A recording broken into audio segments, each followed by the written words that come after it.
ഗുരുവായൂർ ക്ഷേത്രത്തിൽ സെപ്റ്റംബർ 8-ന് 334 വിവാഹങ്ങളാണ് നടന്നത്. ഗുരുവായൂർ ക്ഷേത്രത്തിൻ്റെ ചരിത്രത്തിലെ റെക്കോർഡാണിത്. ഇതിനു മുമ്പ് 2017-ലാണ് ക്ഷേത്രത്തിൽ ഏറ്റവും അധികം വിവാഹങ്ങൾ നടന്നത്. അന്ന് 277 വിവാഹങ്ങളാണ് ഗുരുവായൂർ ക്ഷേത്രത്തിന് മുന്നിലായി നടന്നത്. 354 വിവാഹങ്ങളാണ് ഷീട്ടാക്കിയിരുന്നത് ക്ഷേത്രത്തിൽ. എന്നാൽ 20 പേര് വധൂവരന്മാർ, വധുവിൻ്റെയും വരൻ്റെയും വീട്ടുകാർ ഒരേ സമയം കല്യാണം ബുക്ക് ചെയ്തുകൊണ്ട് 20 കല്യാണം ഡ്യൂപ്ലിക്കേഷൻ വന്നു. അതുകൊണ്ടാണ് 334 എന്ന സംഖ്യയിലേക്ക് ചുരുങ്ങിയത്. ഇത്രയധികം കല്യാണങ്ങൾ ഗുരുവായൂർ ക്ഷേത്രത്തിന് മുന്നിൽ എങ്ങനെ നടത്തും? ആളുകളുടെ വിവാഹ സംഘങ്ങൾക്ക് എങ്ങനെ എത്തിച്ചേരാൻ കഴിയും?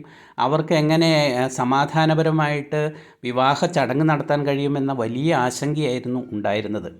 എന്നാൽ ഗുരുവായൂർ ദേവസ്വവും പോലീസും നഗരസഭയും MLAയും എന്ന് വേണ്ട ജനപ്രതിനിധികളടക്കമുള്ള എല്ലാവരും കൂടി ഒത്തൊരുമിച്ച് പരിശ്രമിച്ചതിൻ്റെ ഫലമായിട്ട് ഏറ്റവും സമാധാനപരമായിട്ട്, ഏറ്റവും മനോഹരമായിട്ട്, ഏറ്റവും നന്നായിട്ട് ഈ എല്ലാ വിവാഹങ്ങളും നടത്താൻ കഴിഞ്ഞു എന്നതാണ് ഏറ്റവും വലിയ പ്രത്യേകത. സാധാരണ ദിവസങ്ങളിൽ പോലും 50, 100, 150 കല്യാണങ്ങൾ ഉണ്ടാകാറുള്ള ദിവസങ്ങളിൽ അനുഭവപ്പെടുന്ന തിരക്കോ ബുദ്ധിമുട്ടോ ഒന്നുമില്ലാതെ വിവാഹ സംഘങ്ങൾക്ക് നേരെ വന്ന് വളരെ ഭംഗിയായിട്ട് വിവാഹങ്ങൾ നടത്തിപ്പോകാൻ കഴിഞ്ഞു എന്നതാണ് അതിൻ്റെ ഒരു പ്രത്യേകത. ഇത് ഗുരുവായൂർ ക്ഷേത്രത്തിൻ്റെ തെക്കേ നടയാണ്. തെക്കേ നടയിൽ വിവാഹത്തിന് എത്തിയ സംഘങ്ങൾ, വിവാഹം കഴിഞ്ഞ സംഘങ്ങളെ നമുക്ക് നിറയെ കാണാം. ഇവരൊക്കെ പുലർച്ചെ 5 മണി കഴിഞ്ഞ സമയത്താണ്. പുലർച്ചെ 5 മണിയോടെ 4 മണിക്ക് തന്നെ വിവാഹങ്ങൾ തുടങ്ങി. സാധാരണ ഗുരുവായൂർ ക്ഷേത്രത്തിൽ കാലത്ത് 5 മണി മുതലാണ് വിവാഹങ്ങൾ നടക്കാറുള്ളത്. പക്ഷേ ഈ പ്രത്യേക സാഹചര്യത്തിൽ തന്ത്രിയുടെ അനുവാദം വാങ്ങിയിട്ട് പുലർച്ചെ 4 മണിക്ക് മുതൽ തന്നെ കല്യാണങ്ങൾ നടത്താനുള്ള സംവിധാനം ദേവസ്വം ഏർപ്പാട് ചെയ്തു. 4 കല്യാണ മണ്ഡപങ്ങൾക്ക് പുറമെ താൽക്കാലികമായിട്ട് 2 കല്യാണ മണ്ഡപങ്ങൾ കൂടി ഇവിടെ അറേഞ്ച് ചെയ്തിരുന്നു. ഏറ്റവും മുന്നിലായിട്ട് 2 കല്യാണ മണ്ഡപങ്ങൾ താൽക്കാലികമായിട്ട്. ഒരു വിവാഹ സംഘത്തിൽ 20 പേരെയാണ് പരമാവധി അനുവദിച്ചിരുന്നത്. 4 ഫോട്ടോഗ്രാഫർമാർക്കും കയറാം. അവർ നേരെ വന്ന് ഈ തെക്കേ നടയിൽ ഇവിടെ വിശ്രമിക്കാം. ശ്രീ ഗുരുവായൂരപ്പനോട് ഓഡിറ്റോറിയത്തിൽ വിശ്രമിക്കാം. ഇതിനടുത്ത് കാണുന്ന പ്രത്യേക പന്തലിലെത്തി അവർക്ക് ടോക്കൺ വാങ്ങാം. ടോക്കൺ വാങ്ങിക്കഴിഞ്ഞാൽ അവിടെ നിന്ന് നേരെ മേൽപ്പത്തൂർ ഓഡിറ്റോറിയത്തിലേക്ക് ടോക്കൺ വാങ്ങി അവിടെ ഇരിക്കുക. അതിനുശേഷം സെക്യൂരിറ്റി ജീവനക്കാർ ടോക്കൺ വിളിക്കുമ്പോൾ അവർക്ക് നേരെ മേൽപ്പത്തൂർ ഓഡിറ്റോറിയത്തിലേക്ക് കയറി മേൽപ്പത്തൂർ ഓഡിറ്റോറിയത്തിലൂടെ ഈ 6 കല്യാണ മണ്ഡപങ്ങളിലേക്ക് സെക്യൂരിറ്റിക്കാർ അവരെ നയിക്കുകയും അവിടെ എല്ലാ കല്യാണ മണ്ഡപങ്ങളിലും കല്യാണം നടത്തി കൊടുക്കാനുള്ള ആചാര്യന്മാരായിട്ട് കോയിമ്മമാർ ഉണ്ടായിരുന്നു. അതുകൂടാതെ 2 നാഗസ്വര സംഘങ്ങളുണ്ടായിരുന്നു. അപ്പോൾ വളരെ വേഗം അവിടെ എത്തി കാലിചാർത്തൽ, മുദ്രമാറ്റൽ, പ്രദക്ഷിണം വയ്ക്കലടക്കമുള്ള ചടങ്ങുകൾ നടത്തിയിട്ട് നേരെ ഗുരുവായൂരപ്പൻ്റെ നടക്ക് നേരെ നിന്ന് തൊഴാനും, അങ്ങനെ തൊഴുതതിന് ശേഷം അവിടെ വെച്ചൊരു ഫോട്ടോ എടുക്കാനും എത്രയും വേഗം പുറത്തേക്ക് പോകാനുമുള്ള സംവിധാനമാണ് എത്തിക്കുന്നത്. ഭക്തജനങ്ങളും വളരെയധികം സഹായിച്ചു. വിവാഹത്തിനെത്തിയവരും വളരെയധികം സഹകരിച്ചു. അതുകൊണ്ട് വളരെ ഭംഗിയായിട്ട്, ഏറ്റവും സ്മൂത്തായിട്ട് കാര്യങ്ങൾ നടത്താൻ കഴിഞ്ഞു. 4 മണിക്ക് തുടങ്ങിയ വിവാഹങ്ങൾ 10:30 എത്തിയപ്പോഴേക്കും 300 വിവാഹങ്ങൾ നടന്നു കഴിഞ്ഞു. ബാക്കി 30 വിവാഹങ്ങളാണ് ഉണ്ടായിരുന്നത്. ഉച്ചപൂജ നട അടയ്ക്കുന്നതിന് മുമ്പ് 333 വിവാഹങ്ങൾ നടന്നു. ഒരു വിവാഹം ഉച്ചപൂജയ്ക്ക് ശേഷമാണ്.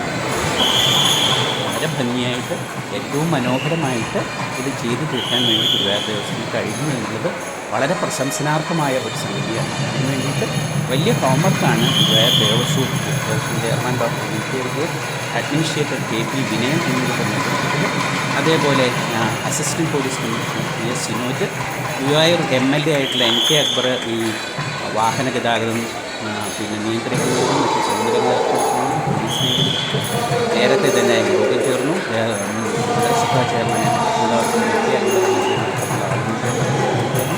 ദേവസ്വം പലവട്ടം യോഗം ചേർന്നു. എങ്ങനെ കാര്യങ്ങൾ വളരെ ഭംഗിയായിട്ട് കൊണ്ടുപോകാമെന്നുള്ളതിന് അവർ ചില തീരുമാനങ്ങൾ നടപ്പാക്കി. ദേവസ്വം പോലീസും സെക്യൂരിറ്റി ഓഫീസറായിട്ടുള്ള സുബ്രഹ്മണി എന്ന് പറയുന്ന സ്വാമിയും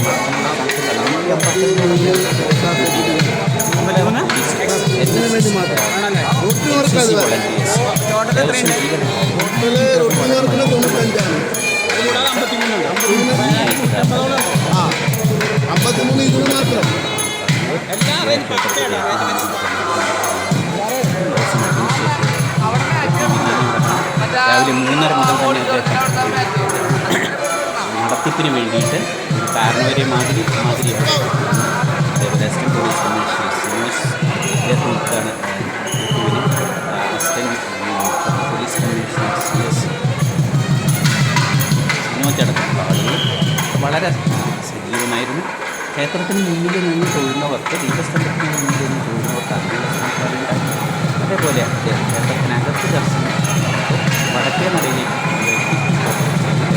ഇതൊന്നും പരസ്പരം ബന്ധപ്പെടാത്ത വിവാഹത്തിനെത്തുന്ന സംഘങ്ങൾക്ക് വേണ്ടി മാത്രമായിട്ട് കേരള നടയിൽ 6 കല്യാണ മണ്ഡപങ്ങൾ പരിസരവും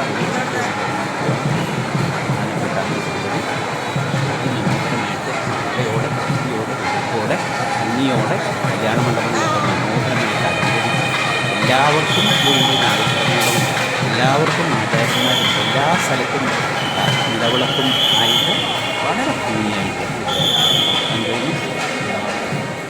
മനോരമ ന്യൂസ് അടക്കമുള്ള ചാനലുകൾ ലൈവായിട്ട് ഈ വാർത്ത ഉണ്ടായി. വേണ്ട ഗുരുവായൂർ ക്ഷേത്രത്തെ സംബന്ധിച്ച് വളരെ അഭിമാനകരമായൊരു നിമിഷം ആയിരുന്നു ഇത്. ഗുരുവായൂർ ദേവസ്വം ഭരണാധികാരികളെ സംബന്ധിച്ച് അഭിമാനകരമായ ഒരു നിമിഷമായിരുന്നു കാരണം എന്താ വെച്ചാൽ ഇതൊരു ചലഞ്ചായിരുന്നു. വിവാഹം നടത്തുന്ന കല്യാണ സംഘം പുറത്തു വരുന്നവർക്ക് അവരുടെ മാതാപിതാക്കൾക്ക് വലിയ ആശങ്കയായിരുന്നു. ആ ആശങ്ക പൂർണ്ണമായിട്ട് പരിഹരിച്ച് അവർക്കൊക്കെ സന്തോഷമായിട്ട്